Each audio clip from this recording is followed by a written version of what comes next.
Pretty riveting day here on Capitol Hill. Dr. Christine Blasey Ford, the woman who claims Judge Brett Kavanaugh sexually assaulted her 36 years ago, testifying before the Senate Judiciary Committee.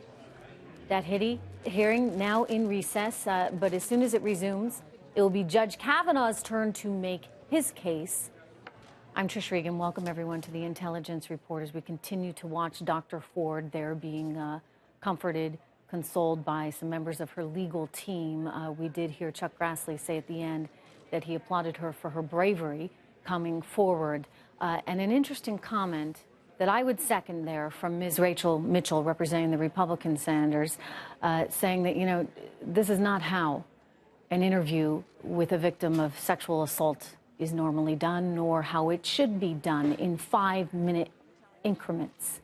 Joining me right now, trial attorney Misty Marris, RNC spokesperson Kayleigh McEnany, and Democratic strategist Howard Franklin. Good to have you all here. I mean, I would just say, and Misty, you've been in many a courtroom and you know how these things unfold. I think that Ms. Mitchell was making a very valid point in that you need to hear her story. She needs to get her story out. It needs to be laid out in full. And instead, we got the grandstanding from Cory Booker, Kamala Harris, and others, Dianne Feinstein included, in the beginning, that I think actually took away from what she, as a victim, had to say.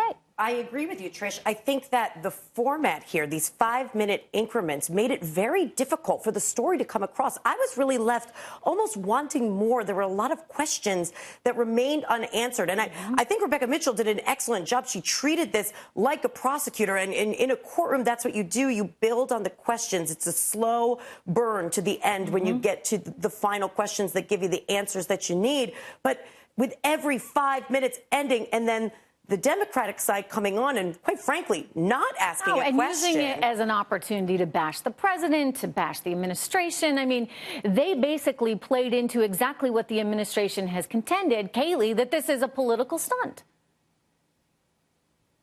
Yeah, it was not a wise move for Kamala Harris and Cory Booker to engage in grandstanding speeches. This was a moment to probe and question Ms. Ford. Some of the senators did that. Others chose to take the moment to give a speech like Cory Booker and Kamala did. But I think it's worth mentioning here what you saw just happen with Ms. Ford and what's about to happen with Mr. Kavanaugh testifying was only made possible because Republicans like Senator Grassley treated these allegations with respect, said, I want transparency, and made this day possible. It was Democrats who sat on this for 3 months and brought it out in the 11th hour. It wasn't investigated fully because of Democrats, and I applaud Republicans for treating this the way that they have. Let me go to Howard Frankel, our Democratic strategist, and ask you, Howard, why didn't they do something about this earlier? Why didn't this information come to light? Absolutely. I think there was plenty of reporting that said that the Senator Feinstein was looking to respect the privacy requests that were made by Dr. Ford. But here, obviously, you know, we're in this forum because a full FBI investigation hasn't been granted by the administration. I will take no issue with the criticism of maybe the comments that Senators Harris and Booker made, but they wouldn't have this forum had we been brought to this forum with some background, with some investigation, with some facts from the FBI. And that's just something that the administration has been reluctant to provide. I'm going to get to that in a second. I do think that he should have been more properly vetted. They should have gone back to the college years and figured out what his existence was like back then, because it seems as though there's many witnesses that said he had, you know, a heavy party background. Not that that somehow leads you to rape. I mean, these are two different things, or sexual assault. You may, you know, like to drink with your buddies, but when we're talking about what we're talking about here, these are two very, very different things, and this obviously is a devastating accusation. What is it that Judge Kavanaugh needs to do now, Misty, to basically make people feel more comfortable with him? Because I would say she came across as credible. Something happened to her. She came across as credible and very emotional. And I think that Judge Kavanaugh needs to have an element of that emotion in the way he responds. Think about on a day that you're accused of something so absolutely heinous and you did not do it. We have to feel that.